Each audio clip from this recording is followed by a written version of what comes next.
வணக்கங்க. நாங்கள் சென்னையிலேருந்து பள்ளிக்கல்வித்துறையிலேருந்து பேசுகிறோங்க. நர்மதா இருக்காங்களா? சார் நாங்கள் வந்து இப்போ கோயம்புத்தூர்ல இருக்கோம் சார். அவங்க வந்து சரி. ஊரில் இருக்காங்க சார். நீங்கள் ஊரில் உங்கள் பேர் இருக்காங்க சார். உங்கள் பேர் திருவேங்கடமா? திருவேங்கட பெருமாள் சார். வணக்கங்கய்யா. நான் அன்பில் மகேஷ் பொய்யாமொழி பேசுகிறேன். சொல்லுங்கள் சார். வாங்க சார். வணக்கம் வணக்கம். நீங்கள் கோயம்புத்தூர் போயிருக்கிறீங்களா? ஆமாம் சார். வியாபாரம் பார்க்குறேன் சார். வியாபாரம் பார்க்குறீங்க. சரி, பாப்பா முடிச்சிருச்சா? 12th முடிச்சிருச்சா?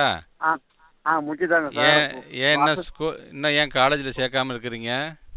வசதி இல்லை சார், அதனால நிப்பாட்டிட்டேன் சார். அப்படியா?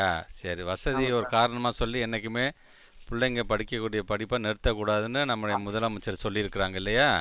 அதனால் உங்களுக்கு என்ன தேவை என்னங்கிறத வந்து ஒரு மனுவாக எழுதி அங்கே லோக்கல் இருக்கிற நம்முடைய கலெக்டர் ஆஃபீஸ்ட்ட நீங்கள் கொடுக்கணும். நீங்கள் கொடுத்தீங்கன்னா அவர் என்ன படிக்கணும்னு ஆசைப்படுறாரோ அதை படிக்க வைக்க வேண்டியது அரசாங்கத்தோடைய கடமை. அது நீங்கள் இந்த புதுமை பெண் திட்டத்தெல்லாம் கேள்விப்பட்டிருக்கீங்களா?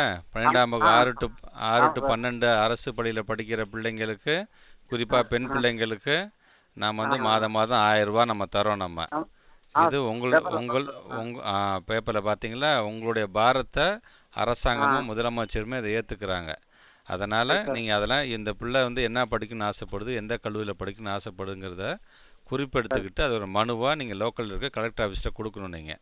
நீங்கள் கொடுக்கும்போது நாங்கள் ஆமாம் கொடுத்துட்டு அந்த பிள்ளைங்களுக்கு என்ன படிக்க வைக்கணுமோ அதை படிக்க வைக்க வேண்டியது எங்களுடைய கடமை. அது எங்களுடைய பொறுப்பு. அது சரியா?